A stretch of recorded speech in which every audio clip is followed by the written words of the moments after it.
For thousands of years, this single piece of land has witnessed one of the greatest transformations in human history.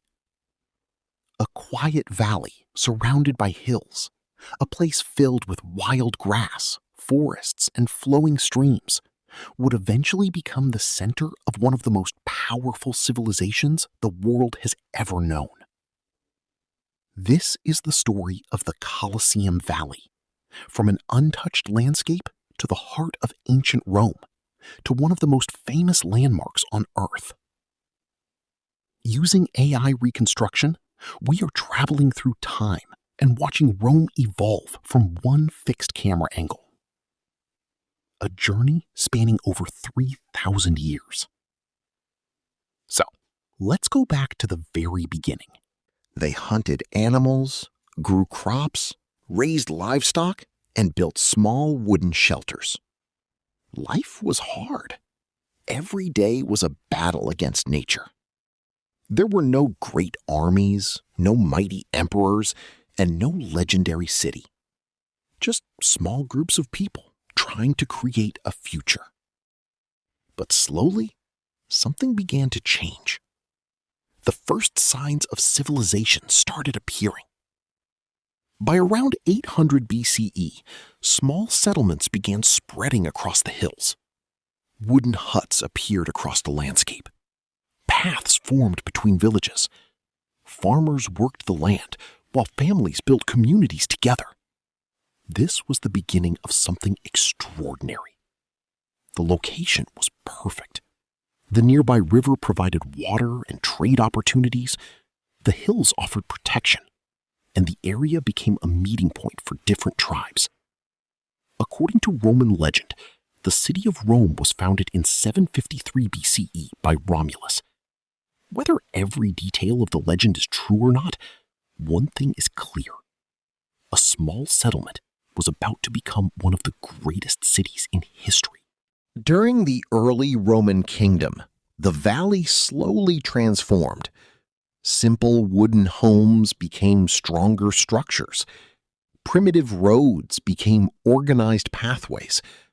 Religious sites appeared. The population grew. Rome was no longer just a village. It was becoming a city with ambition.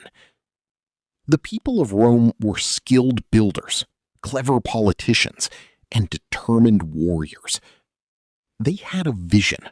They wanted their city to become powerful, and they were willing to fight for it. By 500 BCE, Rome entered the Republican era. The valley became busier than ever. Markets filled with merchants. Citizens gathered in public spaces.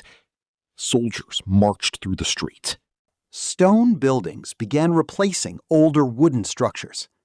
Rome was growing rapidly. But the Romans wanted more. They looked beyond their own borders. They expanded across Italy.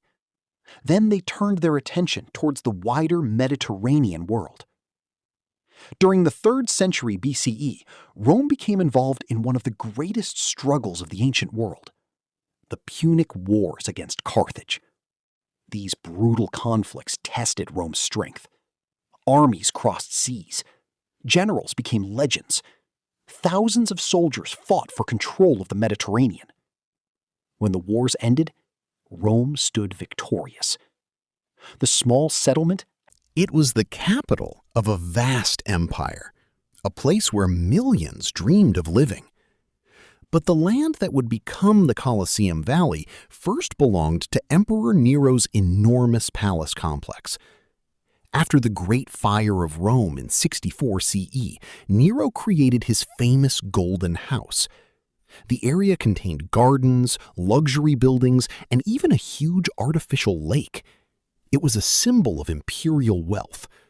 But after Nero's downfall, a new emperor had a different idea.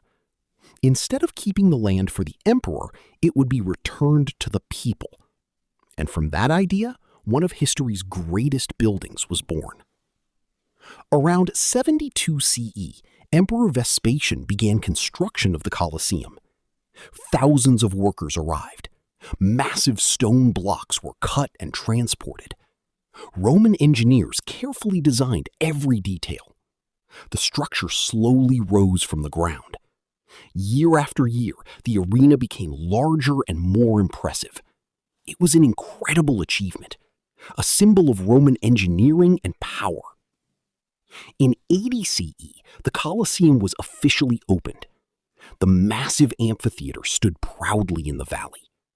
Tens of thousands of spectators could enter through its enormous